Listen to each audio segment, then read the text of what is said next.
tugas dari mata kuliah perkembangan peserta didik. Sebelumnya izinkan kami memperkenalkan diri. Perkenalkan, nama saya Nurul ya.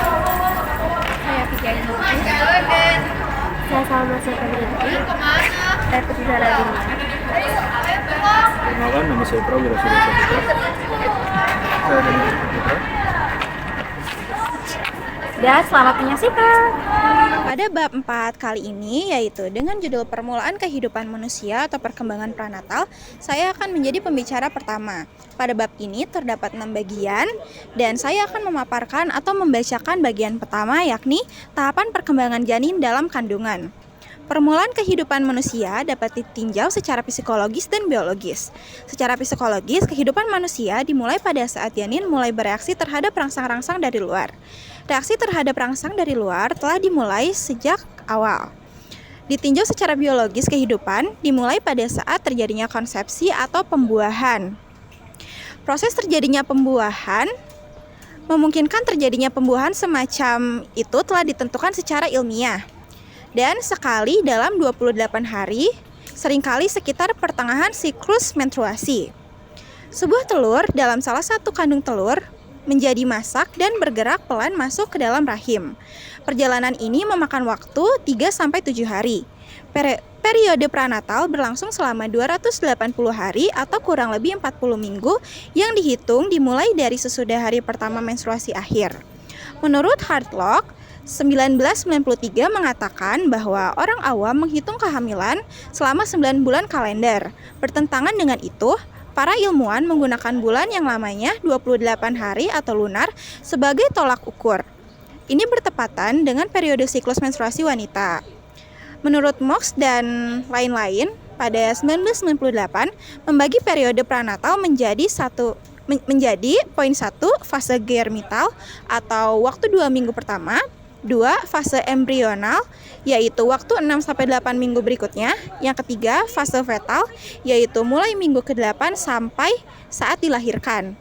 Hal yang sama juga dikatakan oleh Santrock pada 2002 bahwa periode pranatal dibagi menjadi 3 fase yang meliputi periode germinal, embrionis, dan fetal. Bagian 2. Periode germinal adalah periode awal perkembangan pranatal yang berlangsung selama 2 minggu pertama setelah pembuahan. Ini melibatkan pembentukan zigot, pemecahan sel, dan implantasi zigot ke dinding kandungan. Selama periode ini, blastosis berkembang menjadi lapisan dalam sel atau embrio dan lapisan luar yaitu trofoblast yang menyediakan dukungan bagi embrio. Implantasi zigot terjadi sekitar 10 hari setelah pembuahan. Periode embrionis terjadi dari 2 hingga 8 minggu setelah konsepsi.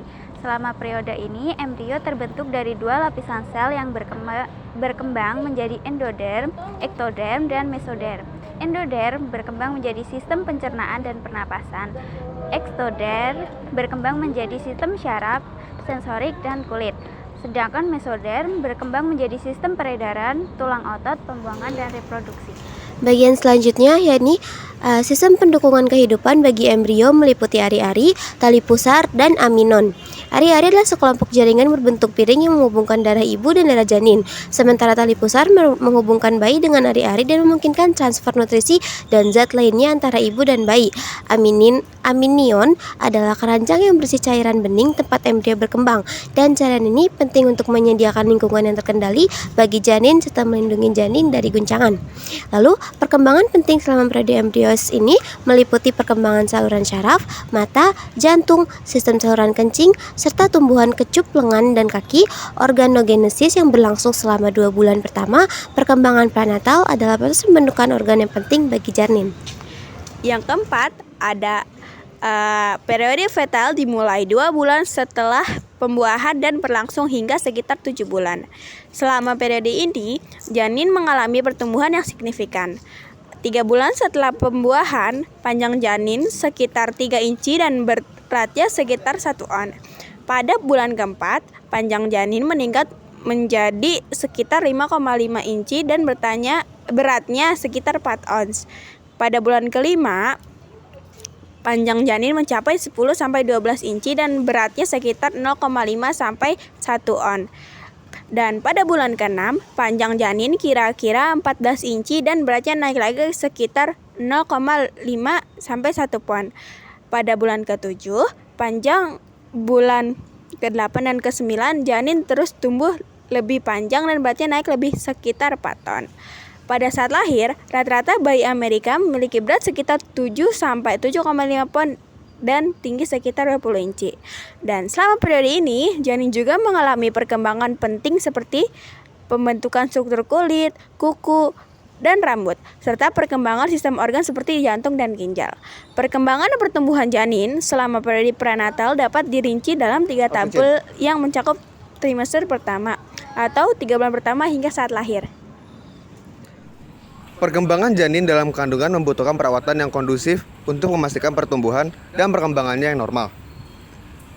Hambatan dalam kandungan dapat menyebabkan cacat yang berpotensi mengganggu individu sepanjang hidupnya.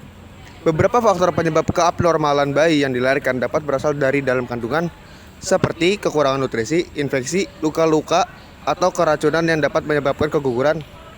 Penyakit ibu selama kehamilan seperti diabetes, obesitas, hipertensi, dan penyakit jantung juga dapat berdampak negatif pada janin. Pencegahan gangguan selama kehamilan penting dilakukan melalui perawatan fisik dan psikis yang baik, serta pemeriksaan rutin selama kehamilan. Ini akan membantu mendeteksi dini gejala kelainan dan memungkinkan untuk tindakan pencegahan dan pengobatan yang sesuai. Oleh karena itu, penting bagi ibu hamil untuk menjaga kesehatan mereka sendiri dan menghindari bahaya-bahaya selama kehamilan untuk memastikan bayi yang dilahirkan memiliki kondisi kesehatan yang optimal. Perkembangan janin dalam kandungan membutuhkan perawatan yang kondusif untuk memastikan pertumbuhan dan perkembangan yang normal. Hambatan dalam kandungan dapat menyebabkan cacat yang berpotensi mengganggu individu sepanjang hidupnya. Beberapa faktor penyebab keabnormalan bayi. Bayi yang dilahirkan dapat berasal dari dalam kandungan seperti kekurangan nutrisi, infeksi, luka-luka, atau keracunan yang dapat menyebabkan keguguran. Penyakit ibu selama kehamilan seperti diabetes, obesitas, hipertensi, dan penyakit jantung juga dapat berdampak negatif pada janin. Pencegahan gangguan selama kehamilan penting dilakukan melalui perawatan fisik dan psikis yang baik serta pemeriksaan rutin selama kehamilan. Ini akan membantu mendeteksi dini gejala kelainan dan memungkinkan untuk tindakan pencegahan dan pengobatan yang sesuai. Oleh karena itu, penting bagi ibu hamil untuk menjaga kesehatan mereka sendiri dan menghindari bahaya-bahaya selama kehamilan untuk memastikan bayi yang dilahirkan memiliki kondisi kesehatan yang optimal. Sekian dari kami, mohon maaf apabila terdapat kesalahan kata atau pemaparan. Wabillahi taufiq wal hidayah. Wassalamualaikum warahmatullahi wabarakatuh.